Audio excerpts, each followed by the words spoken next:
All right, binomial theorem. X plus 7 to the third power. Two ways you can do this. You could just do x plus 7 3 times, but that's kind of annoying because you have to multiply these two and then multiply x plus 7 times that product.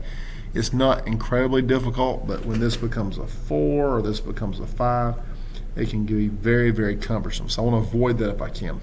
So I'm not going to do that. Hopefully there's a better way, and there is. It's called the binomial theorem, and it makes use of Pascal's triangle. Pascal's triangle is found by putting a couple ones. Actually, some people put them one on top there, but each row begins and ends with a 1. And to get the middle number, you just add the 2 that straddle it from above. 1 plus 1 is 2. 1, 1, 3, 3. Okay, because 1 plus 2 is 3, 2 plus 1 is 3. 1, 4, 6, 4, 1, and so forth. You can do this all day. But if we take our exponent of 3, we're going to pick the row that's got a 3 in it. And we're going to space these out nicely. Okay, 1, 3, 3, 1. And it'll make sense in a minute, but if there's a plus here, we'll make all these pluses. We're then going to take this number or this term and raise it to that power. Put it here. And we're just going to descend by 1. 3, 2, 1, and then x to the 0, which is actually the value 1. I don't have to write it. Again, 3, 2, 1, 0. So that raised to that power. Now I'm going to take the second term, also raise it to that power. I'm going to put it back here. I'm going to go backwards. Again, descending as I progress, this time to the left. And again, 7 to the 0 power, you don't have to write. Now we're just going to clean it up. X cubed, 3 times 7, 21. X squared, 3 times 7 squared, be careful, that's 3 times 49, which I believe is 147. And then 7 times 7 times 7, that is not 21, that is 343. We are complete, okay? And that would be, again, quicker, more efficient, especially when you get used to it, than it would be to multiply it out 3 times. Let's make it a negative. Let's change the exponent to a 4. How does that change things?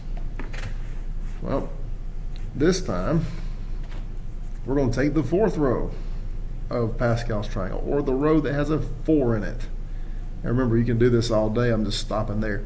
Space them out. 1, 4, 6, 4, 1. There's a negative here, so I'm going to alternate signs. We'll see why in just a minute. I told you about the pluses. We're going to see that in just a minute too. X to the 4th power. X to the 3rd power, we are dropping. And then with a 5, now I've already taken care of the negatives, just put a 5. 5 to the 4th, don't put negative 5, just 5. 5 to the 3rd, notice I need space. 5 to the 2nd, 5. Okay, x to the 4th, 4 times 5 is 20. 6 times 5 squared, that's 6 times 25, that's 150. 4 times 5 cubed. 5 cubed is 125 times 4, I believe, is 500. X. And 5 to the 4th power is 625. Now we can do different things. We can put a coefficient here. We can put a variable there and make things more interesting. We'll keep this video kind of on the simple side. But here we go. Now why is it that they alternate with a negative and do nothing as a positive? Well, it's because you're raising this back number to, if it's an even power, or whether it be an even or odd power, it doesn't matter. When you're raising negative to powers that go back and forth from even to odd, the sign goes back from positive to negative. So that's why it's bouncing back and forth. Negative 5 to an even makes a positive, negative 5 to an odd makes a negative, and so forth. The reason it always starts positive is because this will be negative 5 to the 0 power. And anything to the 0 power, whether it be positive or negative, is always positive. But negative 5 to the 1st power will be negative.